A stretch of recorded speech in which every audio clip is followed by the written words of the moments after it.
Hello, Happy New Year, and welcome to Off the Rack. I'm Sal. And I'm Tiffany. Happy New Year to you, Tiffany. Happy New Year to you too, Sal. Thank you very much, and Happy New Year to the population out there. It's 2018, a bold, bright future for comic pop and comic books in general, we hope. Right? This is the comic book review show where we take a comic book from last week and break it down by its basic elements, writing and story, and then tell you what we thought about it. And of course, now we also give you a little bit of a synopsis about what happened in the issue so you can get caught up. That's right. Today we talked about Doomsday Clock #2, written by Jeff Johns with art by Gary Frank. Wow. Yeah. But before we get into the wow and the whys, let's get into what happened. First, we're treated to a flashback of Marionette and Mime interacting with their nemesis, Dr. Manhattan. Then, in the present, Adrian, Rorschach, Marionette, and Mime escape the nuclear apocalypse of their world and arrive in the DC Universe proper in order to find the world's smartest men, Lex Luthor and Bruce Wayne. Adrian meets Lex, but they are interrupted by the long-dead comedian, and Rorschach visits Wayne Manor and eats Batman's pancakes. Marionette and Mime, however, escape into the DC Universe. And now that you know what happened, although of course you already knew what happened because you read the book, let's talk about what we thought about the issue. Tiffany? I gotta tell you, this was a great issue. The, surprise, the reveal, it really took me, caught me off guard. Yeah, I don't think he's real. I think it's a manifestation of his tumor? Yeah. Somebody shot them. Yeah. But I don't think it's him. Okay, that's fair. This issue felt the most like a superhero comic. It did. It was good. Yeah. And the standards are high, and the expectations are there. Yeah. And yet, as it was happening, I felt like, okay, well, it feels like I'm reading one of the really good books that DC's putting out this year. Yeah, I mean, the beginning of it felt less so, but as the issue progressed... Yeah, it just felt more agree. like, oh, okay, superheroes, right. Yeah, it felt like a Rebirth comic, which is fine, because they've been really They're all enjoyable. been very consistent, Yeah, but... it didn't have the same impact and gravitas as the first one. Now, that said, of course, the first issue is going to be like a mind-blowing experience, even if you don't necessarily agree with them doing it at all. Yeah. But the second issue felt like just a solid, fun Rebirth book. It did. But it didn't feel like something new and unbelievable. This felt more like John's. Yes. Than it did feel like Well, John's it felt like Justice League Johns, as opposed to like Yeah. Johns being like, I'm going to channel Alan Moore, even though he's still alive and I can just ask him to do it. Well, I mean, Alan Moore's into magic, so he could channel him anyway. That's true. Hey, who knows? Otherwise, I really enjoyed Marionette Yes. storyline. Yeah, the flashback story. Yeah, I enjoyed them trying to explain where all the costumed villains came from, utilizing the tailor's wife. I was like, that's kind of cool. I dig that. I don't know. I thought it was kind of neat. Yeah, the flashback story with Dr. Manhattan. The flashback was cool. I didn't recognize it as a flashback until after it was over. Me too. Because they've been using the camera versus the color. Yeah. And then they kind of muddled that a little bit. Yeah, And no, so, it was almost like they wanted you to think it was happening in real time. Yeah. Then he says, do you know, the bank manager kept alluding to it being protected by Dr. Manhattan. Yeah. And I was like, but that doesn't make any sense in the context of what's happening. And then he shows up and I'm like, right, this is a flashback. Yeah. I don't mind it in terms of if someone writes it like that, and I'm sure they did. For me, it was because they utilized the color in the way they did, and then they flipped it. That I'm just like, that's a little cheap. Mm-hmm. It's a little cheap. I mean, I enjoyed the reveal of it, and because initially you're you have no idea when it is, and then they start hinting at Dr. Manhattan, and then Dr. Manhattan shows up, and it's like, okay. It's a flashback, right? It's just literally the use of color. Yes, but it's important, and it was deliberate, so... Well, I assume it is. It had to have been. I mean... Right? It's not like they're going to slip. Well, I mean, they may just not have thought about it, honestly. I hope they did. I mean, sure really, right? I'm sure they did. I'm sure they did. I liked Adrian in this too. Yeah. I'm really starting to wonder if this is all part of Adrian's plan, or if the tumor or the guilt is getting to him. Right. And, he's not actually acting like the world's smartest man. Yeah. Of course, illustrated beautifully by Lex Luthor, who is in a different place than he is right now, because it's set a year from now or whatever. Right. But I loved Lex Luthor in this, being like, that was your plan? That sucks. I have a million Doomsday plans. None of them involve killing my own people. Unless they're superpower people. Right. But I mean, I think Lex also misunderstood. He did a little. I don't think so. I think he just cut to the quick. I think he cut to the quick, but I also think he didn't understand what Adrian's desire was, because Lex's desire in the past when he was a villain was to take over. Right. Adrian's desire was to prevent war, and I think Lex is like, no, but you didn't really mean that. Right. Well, also, the context through which Adrian fulfilled his plan and Lex enacts his plans are so different. Lex operates in a world where it's the world will not destroy itself because there's a Superman who I want to destroy. Adrian's Superman is a like disconnected yeah, like god creature. Yeah, it's not Superman. No, let's put it that way. No, and so they're operating in two different worlds. Yeah, like even if Lex makes a bad call or makes a bad partnership, someone will appear to solve the problem. Exactly. You know, whether it's Superman or like Metron or who cares? Someone will be there because there's so many costume characters. Adrian comes from this world, you're right, where it's just there's no god. There is one. Yeah, and it's just this jerk. But yeah, it was a fun interaction. I mean, I think we all saw that coming. It really could have gone either way, who Rorschach was going to go to and who Adrian was going to go to. Yeah, I think we all knew it was going to go to that. I know. I wanted to see Adrian because even in Rorschach's monologue, he mentions how similar the two are in a way. Yeah. And like, that for me was like a kind of a highlight. I was pointing that out, that like, Adrian's obsessed with the past, with like nostalgia and all that stuff. And so is Batman. I was just like, that's a cool image. Why didn't we go there? Right? But maybe it's because like that's all we can do. That's like fine. I can do more with Rorschach. Right, but I was like that was a nice point to make, and I appreciated it. And that for me felt less like the superhero comic and more like whatever they're doing. Yeah, whatever they're doing, exactly. I agree. One of the covers of this series has Batman reading Rorschach's journal. Right, maybe he gives it to him. Maybe that's how Rorschach convinces him. Yeah, that could be. Which, I don't know why Rorschach's journal would convince... Batman?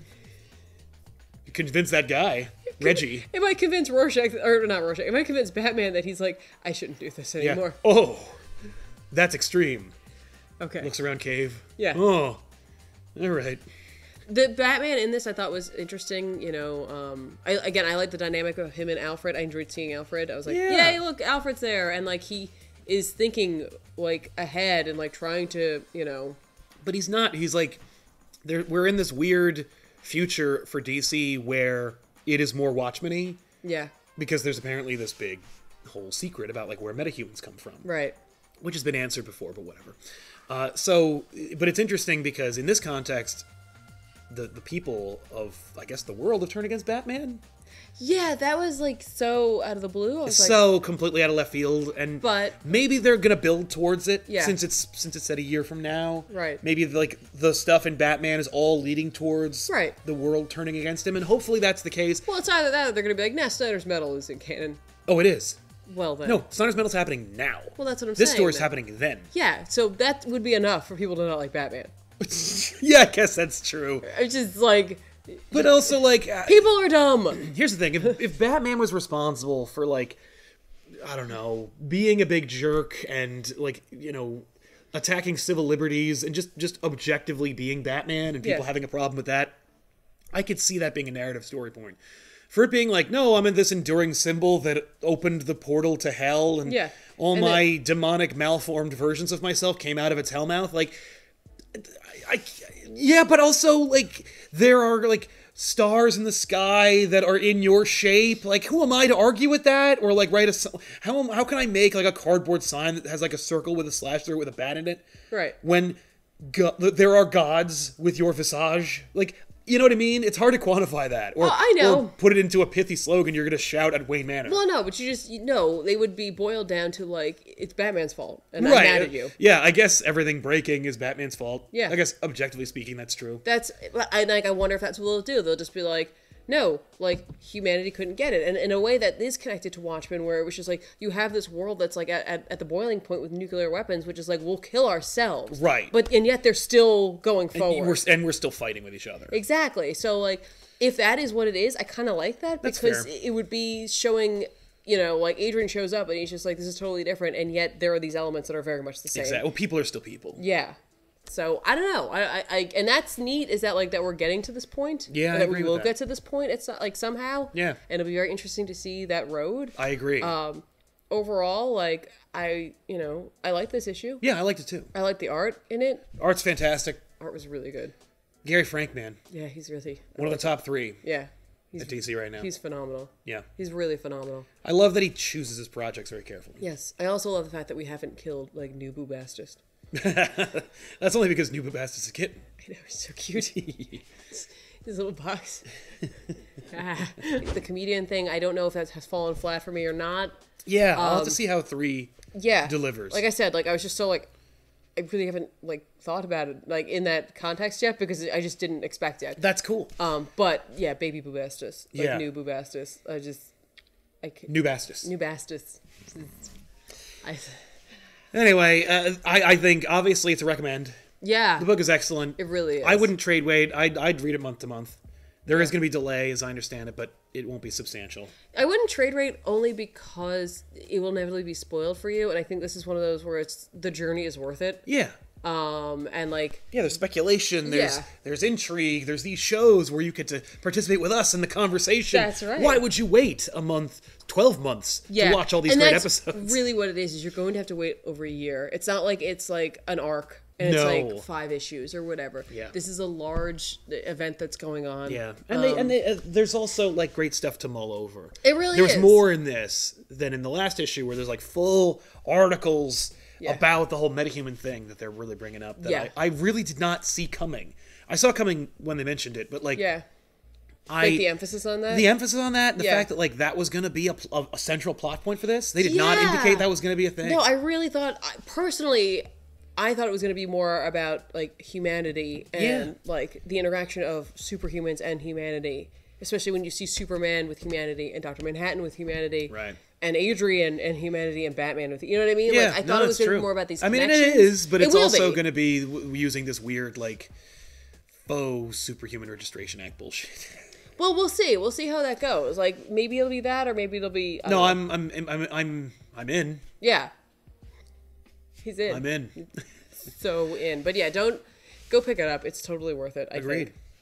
So hey, let's jump into some recommendations books that are coming out this week that we think you should pick up that are happening like right now. Ooh. I am recommending Superman number 38, which is written by Peter J. Tomasi with some great art. This is the conclusion of a Super Sons arc in which all these Super Sons have come out of the mix, and it's the wrap up. It's the final issue. So go back, pick up the rest of them because they're really great. Despite the fact that like Tim Drake from the future's costume looks like something that I would have designed when I was 10 years old. He's got Batman's mask, but I don't want him to look like Batman, so I'll get rid of the ears. But then he looks like Red Robin from Kingdom Come, so I'll give him a cool trench coat. Not a cape, a trench coat. Cape. And boots with, like, cool stuff on them.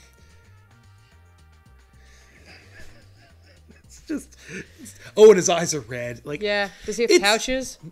No. Oh, I didn't like pouches, but like, here's the thing: it's still rad. Yeah. 10-year-old me was still cool. Was he? No, no, he was not. He wore shirts with alligators on, but it's still cool, and I think you should check it out. I've been reading it; it's been phenomenal. I'm looking forward to seeing how it ends. I mean, here's the thing: it's not Shakespeare. It's not Doomsday Clock. Yeah. You know, it's just a fun, cool story. Superman has been consistently good to read for 38 issues. Yes. Which is the best run it's had since I've ever read Superman. There you go. I'm going to recommend from Marvel. I don't know if it's really a recommend, if it's more like a... I'm going to check it out. I'm checking this out. It's a mini-series, a 5-issue mini-series. It's Rogue and Gambit #1. Yay! They're getting back together. They're not happy about it. Why would they get back together? And the Kitty Pryde sends them on a thing. Oh. They're on a high stakes caper. They use the word caper in this. I'm in for capers. I hope it's in the Big Easy or something. I hope so too. They could go back and talk about the ties and teams. Oh yeah. Look, I'm gonna buy it because I'm garbage sometimes. But first issue at least. Yeah, it's written by Kelly Thompson. Not bad. With art by Pereira Perez. Also, though, if you are looking for your Brian K. Vaughan fix, if you're in the midst of not having Saga right now and you already picked up the volume 8, I think that just came out recently, like the graphic novel, Paper Girls #19 is coming out. Another great sci-fi Brian K. Vaughan book, so you could check that out too. I feel like I had a represent. Well, you had to balance it out. Well, look, Rogue and Gambit might be great. This is the thing. That writer is really good, so I have no doubt it will at least be readable. Right? Yeah. I want to see Rogue and Gambit get back together. I do too. Even if it's just on a caper. Look, I kind of hope it's very soap opera-y. Yeah. I hope it is. Yeah. They need to, It depends on which version of Rogue she decides to go I know. We'll see. I think they really fixed her in Uncanny Avengers, so hopefully it's awesome. Because she's back to saying sugar and she's got her accent back. Hooray! Yeah. I want that with Gambit and the tension. Yeah, I can't touch you. Or they'll be like angry at each other. I don't know. I'm looking forward to that. I don't know. Who knows? Because then it's just all kinds of frustration. Right? Yeah. Yeah. That makes for good reading. Yeah. Anyway, thanks a lot for watching this episode Off the Rack. And of course, let us know your opinions in the comment section down below. We'd love to carry on the conversation there. Yeah. We'll see you guys next week with an all new episode. I'm Sal. And I'm Tiffany. Thanks a lot for watching.